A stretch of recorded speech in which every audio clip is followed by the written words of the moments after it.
Leave your offering there before the altar. Go and be reconciled with your brother first, and then come back and present your offering. My father, through his work as a painting contractor, often came across walls with cracks. I remember him explaining that a crack is really the real problem. What appears on the surface is usually a sign of something deeper. You can fill it, paint over it, and make the wall look perfect for a while. But if the underlying weakness is not addressed, the crack will eventually return.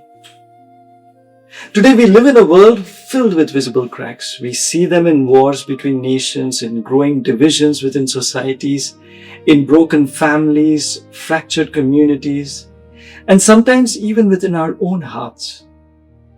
We have more means of communication than ever before, yet we often find it harder to speak to one another. We possess unprecedented technological power, yet peace seems more fragile than ever.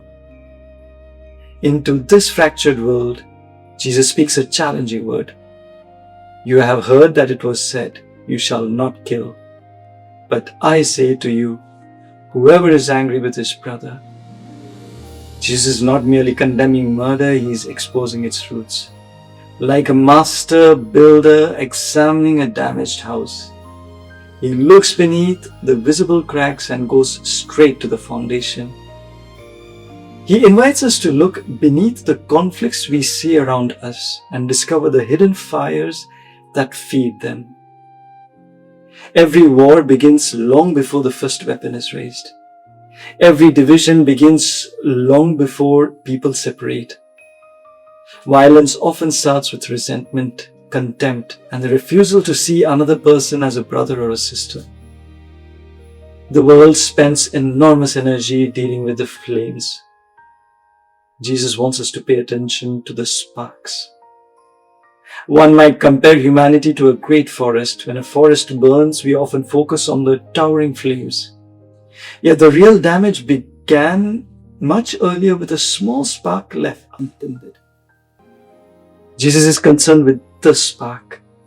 He knows that anger nurtured, wounds cherished, grudges protected, and insults repeated eventually becomes fires that consume relationships, communities, and even nations. And I think that is why he says something astonishing. If you come to the altar and remember that your brother has something against you, leave your gift and first seek reconciliation.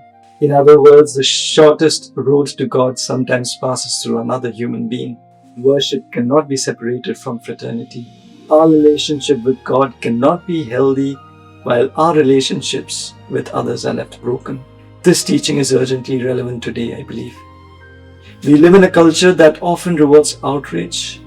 Political movements thrive on division. Social media amplifies contempt. We are constantly tempted to reduce people to labels, categories, and enemies. Yet the moment we stop seeing a person as a brother or a sister, peace becomes impossible. Anger says, you have done something wrong. Contempt goes further and says, there is something wrong with you. And once we stop recognizing the dignity of the other, the crack becomes deeper and deeper and the spark becomes more dangerous. Pope Leo XIV in his encyclical Magnificat Humanitas, I request everyone to read it, it's wonderful, warns that humanity stands before a decisive choice, either to build a new Tower of Babel or to build a civilization rooted in human dignity, truth and fraternity. His warning is particularly relevant for our generation today. We possess extraordinary power, yet we risk losing the ability to listen, to dialogue, and to recognize one another as members of the same human family. The greatest crisis of our time may not be technological or economic or even political. It may be the gradual loss of our sense of brotherhood and sisterhood. The gospel today offers the antidote. Jesus calls us to become peacemakers before conflicts become irreversible.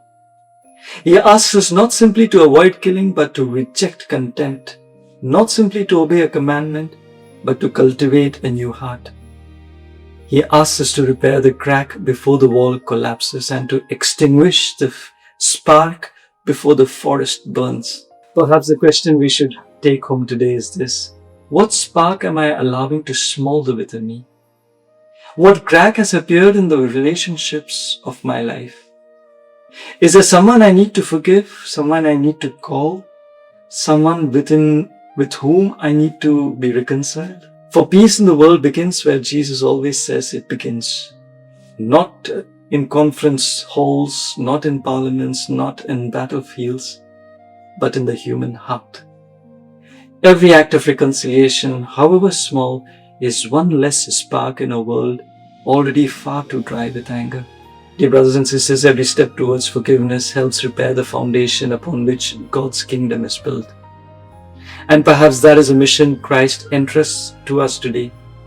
Not merely to pray for peace, but to become the kind of people through whom God's peace can enter the world. For the healing of the great cracks in our world begins when each of us allows God to heal the cracks within our own hearts. Amen.